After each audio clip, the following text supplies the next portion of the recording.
उसे खुद भी नहीं पता कि वो यहाँ कैसे आ गई। जबकि 1 घंटे पहले लूसी नाम की ये लड़की ताइपे में बस एक टूरिस्ट थी। रात भर एक क्लब में पार्टी करने के बाद उसकी मुलाकात अपने ही देश के एक लड़के से हुई। लेकिन ये अजीब सा दिखने वाला आदमी सुबह तक उसके पीछे ही पड़ गया। असल में काउबॉय हैट पहने ये आदमी लूसी से एक मदद चाहता था। वो चाहता था कि लूसी एक लॉक किया हुआ ब्रीफकेस होटल के अंदर मौजूद मिस्टर जॉन नाम के एक आदमी को दे आए। लूसी हालांकि सुबह सुबह नशे में थी, लेकिन फिर भी वो काफी सतर्क थी। इतना छोटा सा ब्रीफकेस वो आदमी खुद क्यों नहीं देने जा रहा, और वो ये भी नहीं बता रहा था कि आखिर उस बॉक्स के अंदर है क्या। साफ पता चल रहा था कि कुछ तो गड़बड़ है। जैसे ही उसने मुड़कर वहां से जाने की कोशिश की, उस बदमाश ने अचानक वो बॉक्स जबरदस्ती उसकी कलाई पर हथकड़ी से बांध दिया। वो हर हाल में लूसी से ही डिलीवरी करवाना चाहता था। लूसी के लाख मना करने पर भी उसने लॉक नहीं खोला, उल्टा उसके हाथ में कुछ पैसे थमा दिए। कोई रास्ता ना देखकर लूसी को मजबूरी में वो बॉक्स लेकर होटल के अंदर जाना पड़ा, और इसी पल से वो एक ऐसा शिकार बन गई जिसे बेदर्दी से कुचला जाने वाला था। लूसी होटल के रिसेप्शन पर गई और उस बदमाश के कहे अनुसार मिस्टर जॉन को पूछने लगी ताकि बॉक्स उन्हें दे सके। मैनेजर ने एक कॉल किया और फिर उसे वही इंतजार करने को कहा। कुछ ही देर में कुछ खूंखार दिखने वाले गुंडे लिफ्ट से निकले और सीधे लूसी की तरफ बढ़ने लगे। वो ऐसे लग रहे थे जैसे भूखे चीतों का झुंड किसी हिरन को घूर रहा हो। जब लूसी ने मुड़कर होटल के बाहर उस आदमी को देखा,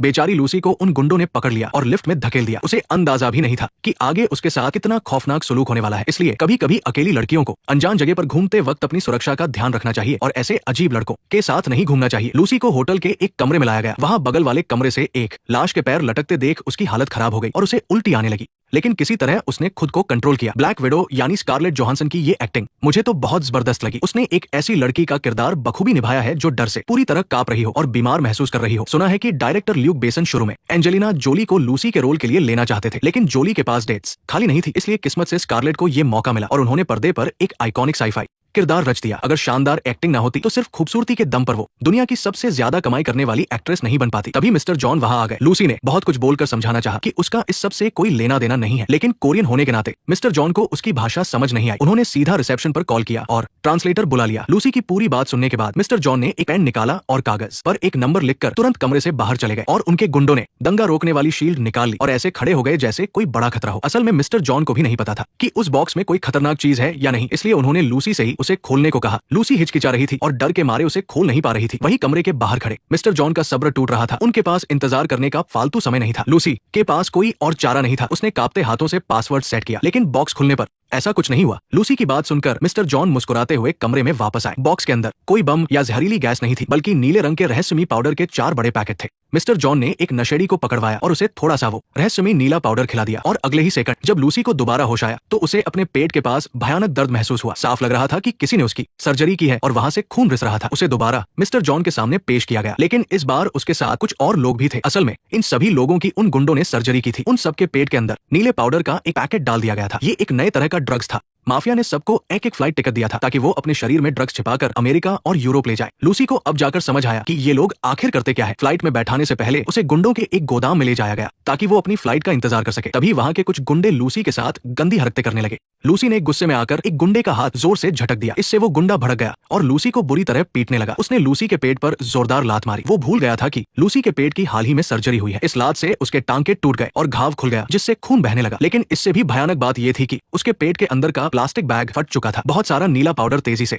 उसके खून में घुलने लगा। लूसी की आंखें नीली हो गई और उसके शरीर में बड़े बदलाव होने लगे। उसका पूरा शरीर बुरी तरह कांपने लगा। वो उस ड्रग्स के असर को बिल्कुल नहीं रोक पा रही थी, यहाँ तक कि वो उड़कर छत से जा टकराई। बेचैनी के मारे वो खुद को रोक नहीं पाई और सीधे दीवार से जा भिड़ी। और इसी बीच उस नीले पाउडर ने उसकी दिमागी ताकत को 20% तक बढ़ा दिया था, जबकि आम इंसानों का दिमाग सिर्फ 10% ही काम करता है। अगर दिमाग की ताकत 100% तक बढ़ जाए तो क्या होगा। इधर पेरिस की एक यूनिवर्सिटी में दुनिया के जाने माने वैज्ञानिक डॉक्टर नॉर्मन इंसान के दिमाग पर एक लेक्चर दे रहे थे। वो बिल्कुल इसी टॉपिक पर बात कर रहे थे। अगर दिमाग 20% काम करने लगे तो इंसान अपने शरीर को कंट्रोल कर सकता है। उसे दर्द महसूस नहीं होगा और उसकी याददाश्त तेज हो जाएगी। अगर ये क्षमता 40% तक पहुंच जाए तो वो चीजों और लोगों को कंट्रोल कर सकता है। 70% पर वो समय को महसूस करके भविष्य देख सकता है, और अगर 100% हो जाए तो वो टाइम ट्रैवल भी कर सकता है। लेकिन 100% पर क्या होगा। डॉक्टर नॉर्मन ने मुस्कुराते हुए कहा कि उन्हें खुद भी नहीं पता कि तब क्या होगा। इधर लूसी ने आंखें खोली। अब वो पूरी तरह बदल चुकी थी। उसके शरीर ने विकास का पहला चरण पूरा कर लिया था। तभी गोदाम का दरवाजा फिर खुला और एक और गुंडा अंदर आया। लूसी को देखकर उन गुंडों की नीयत पहले से ही खराब थी, लेकिन इस बार लूसी ने कोई नखरा या विरोध नहीं किया, बल्कि खुद उसे अपने पास बुलाया। ये देखकर वो गुंडा खुश हो गया और मुस्कुराते हुए उसे खोलने के लिए आगे बढ़ा। लेकिन उसे क्या पता था कि वो लूसी के हाथों पिटने वाला पहला शिकार बनने जा रहा है। लूसी ने आसानी से गोदाम का दरवाजा खोला और हॉल में आ गई। उसने पलक झपकते ही वहां मौजूद सारे गुंडों को ढेर कर दिया। उसने मेज से खाना उठाया और तेजी से खाने लगी। उसे अभी बहुत सारी एनर्जी की जरूरत थी। उसका दर्द पूरी तरह खत्म हो चुका था। उसने अपने हाथों से ही अपने शरीर से गोली निकाल दी। फिर उसने सारे हथियार और गोलियां उठा ली, क्योंकि उसे इनका इस्तेमाल किसी बड़े काम के लिए करना था। उसने एक टैक्सी को हाईजैक किया और ड्राइवर को नजदीकी अस्पताल ले जाने को कहा। रास्ते में लूसी ये देखकर हैरान रह गई कि वो कई सौ मीटर दूर लोगों की बातें सुन पा रही थी। उसने कभी नहीं सोचा था कि उसके अंदर इतना बड़ा बदलाव आ जाएगा। लूसी अस्पताल पहुंची और सीधे ऑपरेशन थिएटर में घुस गई। उसने ऑपरेशन टेबल पर लेटे मरीज को गोली मार दी, क्योंकि उसे पता चल गया था कि वो इंसान अब नहीं बचेगा। इसलिए मेडिकल चीजें बर्बाद करने का कोई फायदा नहीं। उसने लाश को टेबल से नीचे धकेल दिया और खुद उस पर बैठ गई। उसने डॉक्टरों को तुरंत उसकी सर्जरी करने और शरीर से वो नीला पाउडर निकालने को कहा। लूसी ने एनेस्थीसिया लेने से भी मना कर दिया और बिना बेहोश हुए सर्जरी शुरू करवा दी। सर्जरी के दौरान उसने डॉक्टर का फोन उठाया और कॉल करने लगी। उसने अपनी माँ को फोन लगाया। माँ की आवाज सुनते ही लूसी की आंखों से आंसू छलक पड़े। उसने माँ को बताया कि वो कैसा महसूस कर रही है। वो इस दुनिया की हर एक चीज महसूस कर सकती थी,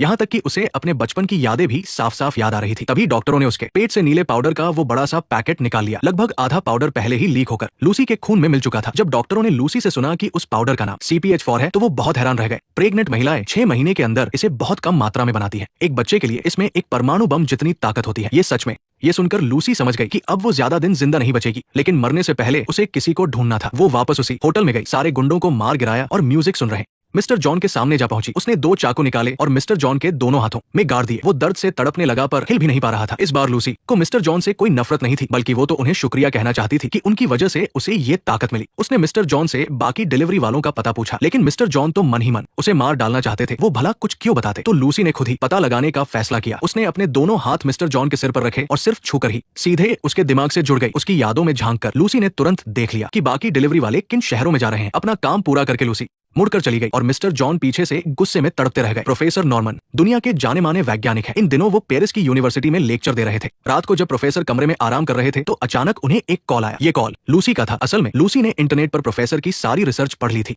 और उनसे मिलकर बात करना चाहती थी। प्रोफेसर को लगा कि कोई उनके साथ मजाक कर रहा है, लेकिन तभी अगले ही सेकंड टीवी पर लूसी दिखने लगी। असल में अब तक वो ज्यादातर इलेक्ट्रॉनिक सिग्नल्स को कंट्रोल करना सीख गई थी। उसे लगा प्रोफेसर यकीन नहीं करेंगे, तो उसने अपनी सुपर पावर का एक और डेमो दिखा दिया। नेक्स्ट पार्ट देखने के लिए वीडियो को लाइक करो।